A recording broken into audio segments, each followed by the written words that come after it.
अस्सलाम वालेकुम, I hope you will be fine. आज हम बात करेंगे आई इन्फेक्शन के बारे में, यानी कि शोबे चश्म क्या है और ये किस तरह से फैल रही है। ये एक वायरल डिजीज है और आजकल जो है काफी ज्यादा स्प्रेड हो रही है, जिससे बच्चे बहुत ज्यादा इन्फेक्ट हो रहे हैं, क्योंकि बच्चे डेली घर से निकलते हैं, स्कूल जाते हैं, तो उनको इन्फेक्शन के चांसेस बहुत ज्यादा हैं। तो आई थॉट के पब्लिक अवेयरनेस मैसेज जरूर बच्चों तक और उनके पेरेंट्स तक जाना चाहिए। आजकल हमें हर दूसरे शख्स की आईज पिंक या रेड नजर आ रही है। वैसे तो पिंक आईज को ब्यूटी की अलामत कहा जाता है, लेकिन आजकल ये हुस्न की वबा काफी ज्यादा फैली हुई है। लेट्स सी कि ये डिजीज क्या है और कैसे ये फैलती है। First of all we will go for its reasons. क्या शोबे चश्म के असबाब क्या है? वजूहात में वायरस, बैक्टीरिया, एलर्जी, आंख में केमिकल्स का चले जाना, या बिल्कुल जो छोटे नौजायदा बच्चे होते हैं उनमें आंसू की नाली का बंद होना इसकी वजह हो सकता है। आंसू की नाली यहाँ पर है, उसका तो इलाज होता है। जब बच्चा बिल्कुल छोटा होता है तो आप इसको हल्के हल्के यहाँ से ऐसे प्रेस करेंगे तो आहिस्ता आहिस्ता वो सुराख ओपन हो जाते हैं और बच्चों की ये वाली प्रॉब्लम ठीक हो जाती है।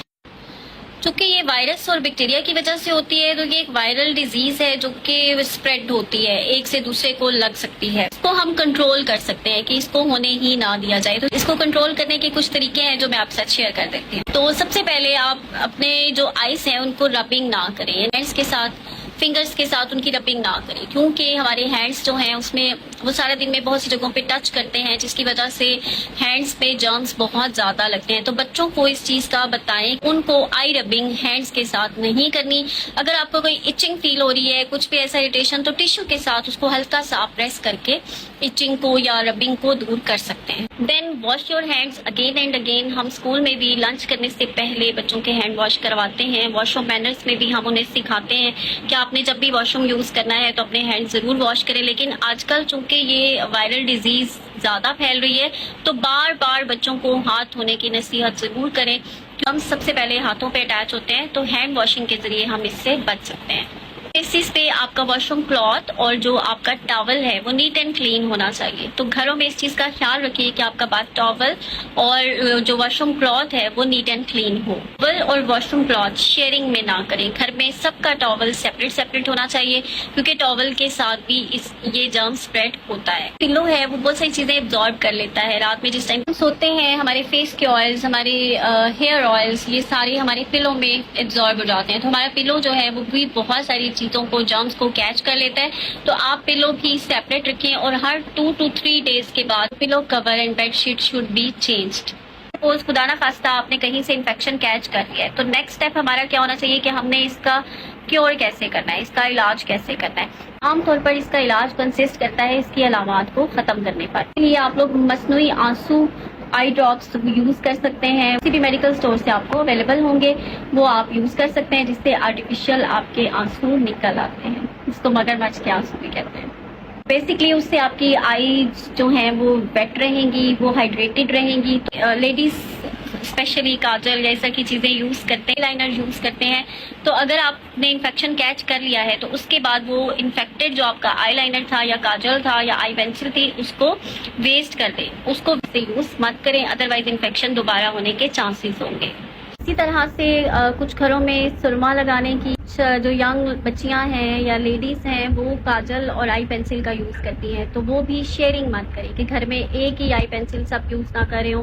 अगर एक से ज्यादा लोग हैं तो सबकी अपनी अपनी सेपरेट आई पेंसिल, काजल या सुरमा वगैरह होना चाहिए। पब्लिक स्विमिंग पूल्स जो हैं उनमें भी जर्म्स के या इन्फेक्शन होने के बहुत ज़्यादा चांसेस होते हैं, तो आप कोशिश करें कि पब्लिक स्विमिंग पूल्स में ना जाएं। अभी इससे भी वेदर भी चेंज हो गया है, तो आई थिंक बच्चों को नहीं जाना चाहिए। सो avoid public swimming pools. Bacterial और आई ड्रॉप्स का इस्तेमाल मस्ट करें। सिकाई के लिए आप ठंडा या गर्म पानी यूज कर सकते हैं, जो भी आपकी आइज को सूट करे। वेदर के अकॉर्डिंगली आप ठंडे पानी से भी सिकाई कर सकते हैं और गर्म पानी से भी कर सकते हैं। सुबह के वक्त जब हम सो के उठते हैं तो हमारी आइज के आसपास रतूबत जम जाती है और उससे आइज ओपन नहीं हो रही होती, तो आप डायरेक्टली आंखों को खोलने की कोशिश ना करें, बल्कि एक कपड़ा लें या कॉटन लें, उसको पानी में डिप करें। पानी गर्म या ठंडा आप मौसम के अकॉर्डिंग ले सकते हैं, और फिर उसको आहिस्ता आहिस्ता आप अपनी आइज के ऊपर जो है वो रखें कि आपकी वो जो रतूबत जम गई है वो नरम हो जाए, और फिर उसको आहिस्ता आहिस्ता आप उतार लें। उसको एकदम से खींच कर उतारने की कोशिश ना करें, आपकी लैशेस भी टूट सकती हैं।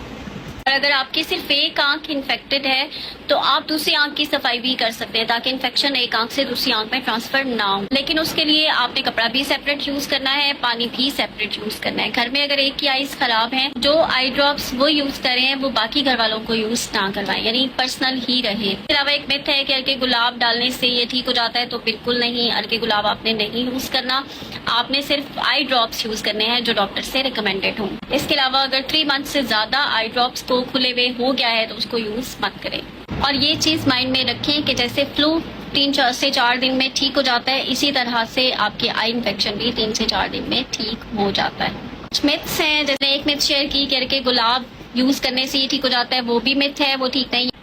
अनदर मिथ है कि सन ग्लासेस लगाने से ये मर्ज नहीं फैलता, तो इसका सनग्लासेस से कोई ताल्लुक नहीं है। ये फिर भी फैलेगा अगर आप सनग्लासेस लगाएंगे तब भी। सनग्लासेस यूज करने का आपको फायदा सिर्फ ये हो जाएगा कि आपकी आंख जो है वो धूप के एक्सपोजर से बच जाएगी और मजीद उसमें इन्फेक्शन या मजीद खराबी होने का खतरा कम हो जाएगा। अदरवाइज दूसरों को जर्म्स कैच अगर करने हैं तो वो हो जाएंगे, और दूसरा आप बच जाएंगे कि आपकी आंखें किसी और को नजर नहीं आएंगी।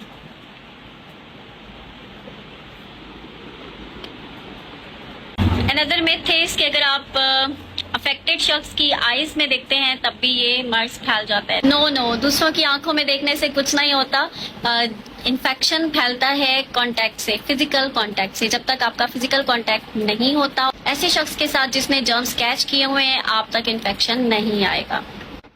सो आप एक दूसरे की आंखों में आंखें डाल के बात कर सकते हैं। इसके अलावा मरीज के साथ खाना खाने या बात करने से इसका कोई ताल्लुक नहीं है। हम मना करते हैं कि बच्चे को स्कूल ना भेजें, उसकी रीज़न यही होती है कि बच्चे एक दूसरे के साथ शेयरिंग करते हैं, सेम चीज़ें यूज़ करते हैं, पेंसिल है, बुक्स हैं, नोटबुक्स हैं, तो आपस में उनका फिजिकल कांटेक्ट जो है वो काफ़ी ज़्यादा हो जाता है, जिसकी वजह से बच्चे जर्म्स कैच कर लेते हैं। अदरवाइज सिंपली किसी के साथ रहने से, किसी के पास उसको इसकी तीमारदारी करने से इस तरह के मर्ज नहीं फैलते। सो आप लोग प्रिकॉशंस जरूर ले लें कि आप इस मर्ज से बच जाएं, लेकिन खुदा न खास्ता अगर कैच भी कर लेते हैं तो इट्स ओके, ये कोई बड़ी बात नहीं है, चंद ही दिनों में ये ठीक हो जाएगा। तो कैन पे मैं गवर्नमेंट की तरफ से जो लिस्ट इशू हुई है आई ड्रॉप्स की, वो भी आपसे शेयर करती हूँ, उसको जरूर देख लें। अगर खुदा न खास्ता आप इन्फेक्टेड हो गए हैं तो इनको यूज करें, इंशाल्लाह you will be fine. So thank you. Here is the list.